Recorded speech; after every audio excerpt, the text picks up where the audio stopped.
गोंदियात कमी कालावधीत गुंतवलेली रक्कम दुप्पट करून देण्याचे आमिष दाखवून 2 व्यावसायिकांची तब्बल 14,45,000 रुपयांची फसवणूक झाल्याचा प्रकार उघडकीस आला आहे.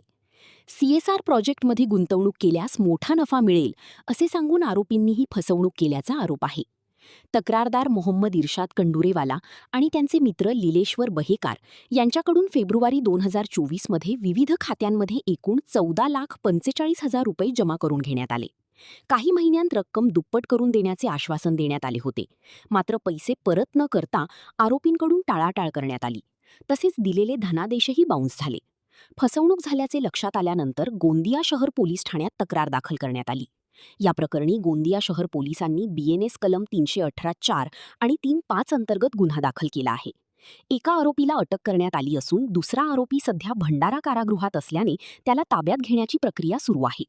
दरम्यान पोलीस निरीक्षक किशोर पर्वते यांनी नागरिकांना अशा दुप्पट पैसे मिळवून देण्याच्या आमिषांना बळी न पडण्याचे आवाहन केले आहे. आपल्याकडे एक तक्रार दाखल झाली. त्यामध्ये फिर्यादी याला आरोपींनी ते CSR प्रोजेक्टचे मॅनेजर आहेत अशी बतावणी करून त्यांच्याकडून तुम्ही समजा पैसे इन्व्हेस्ट केले तर तुम्हाला 20 ते 25 दिवसामध्ये आम्ही पैसे दुप्पट करून देतो असे सांगून त्यांच्याकडून 14,45,000 रुपये घेतले. आणि जेव्हा फिर्यादीने त्याला पैसे मागितले तर ते पैसे त्याला टाळाटाळ करू लागले. जेव्हा त्यांना समजलं की आपली फसवणूक झाली आहे त्यानंतर त्यांनी पोलिसांना तक्रार दिली.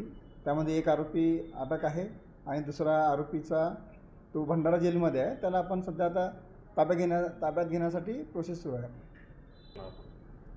सर्व नागरिकांना आपण हेच आवाहन करू इच्छितो की अशा कोणत्याही फसव्या जाहिरातीमध्ये कोणी पण तुम्हाला इतक्या कमी दिवसामध्ये पैसे डबल करून देणार नाही किंवा जास्त व्याज जास्त परतावा असे देण्याचा बहाणा करून कोणी आपल्याकडे समजा अशी बतावणी करून आपल्याला पैसे इन्व्हेस्ट करायला सांगत असतील तर असं कोणाच्याही भूलथापांना बळी पडू नका आणि तुम्ही लागलीच पोलीस स्टेशनला याबद्दल माहिती द्या आणि जे सरकारी इतक्या स्कीम आहेत त्याच्यामध्येच तुम्ही पैसे इन्व्हेस्ट करा.